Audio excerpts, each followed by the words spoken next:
కొంతమంది ఐపీఎస్ అధికారులు ఇలా మా ఫోన్లు హ్యాక్ చేస్తా ఉన్నారు, మా ఇండ్ల ముందున్న సీసీ కెమెరాలు హ్యాక్ చేస్తా ఉన్నారు.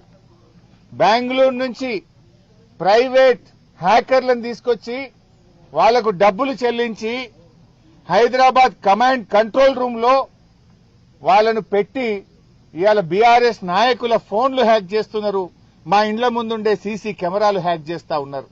ఇవన్నీ బయటకు వస్తాయి.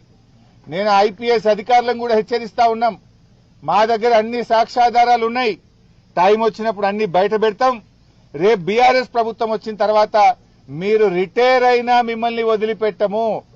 మీరు రిటైర్ అయితమేమో అనుకుంటున్నారేమో గాని రేపు మీ మీద దానికి సంబంధించినటువంటి కేసులు నమోదు చేస్తాం, విచారణ జరుపుతాం. మీరు చేసిన అక్రమాలకు మీరు తగిన మూల్యం చెల్లించుకోవాల్సి వస్తుంది. అప్పుడు రేవంత్ రెడ్డి కాపాడలేడు, మిమ్మల్ని ఎవడు కాపాడలేడు. రిటైర్ అయితే సొంత డబ్బులతో అడ్వకేట్లను పెట్టుకోవాల్సి వస్తుంది. గుర్తుపెట్టుకోండి, చట్టానికి అనుగుణంగా నడుచుకోండి.